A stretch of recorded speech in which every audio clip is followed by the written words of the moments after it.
The legend of Bass Reeves didn't end with a single gunfight.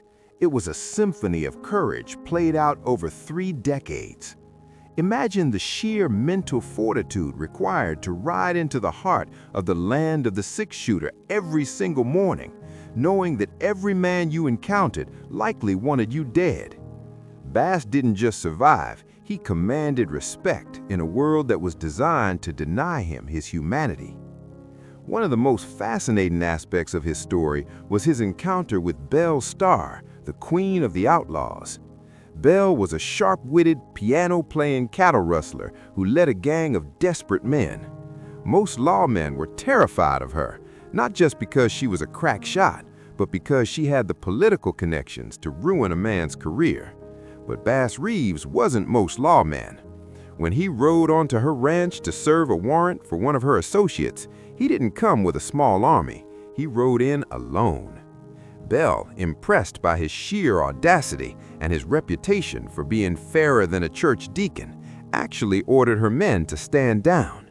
She famously said that Bass was the only man she feared, not because he was cruel, but because he was incorruptible.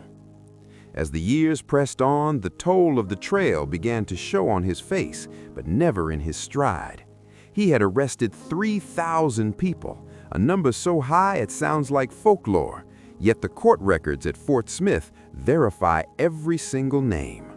He survived the transition from the black powder era to the age of smokeless tobacco and telephones. Even when Oklahoma gained statehood in 1907 and the dark clouds of Jim Crow laws began to strip black men of their hard-earned positions, Bass refused to be bitter. When he was told he could no longer be a federal marshal because of his race, he simply took a job as a city policeman in Muskogee. For 2 years, he walked the streets of Muskogee with a sidearm and a cane.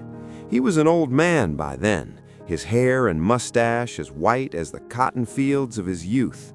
Yet the criminal element of the city vanished wherever his shadow fell. There's a famous story that a group of young thugs once tried to ambush him in an alley to make a name for themselves. Bass didn't even draw his gun. He simply stopped, looked at them with those cold, ancient eyes, and said, "Boys, I've buried men twice your size and 4 times your speed. Go home to your mothers."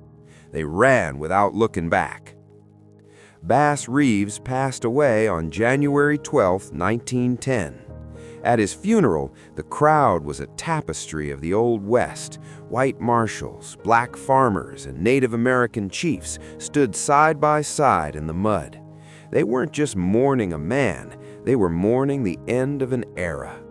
He left behind a legacy that was suppressed for a century, hidden by a history that wasn't ready to admit that the greatest hero of the American West was a man who had once been owned by it.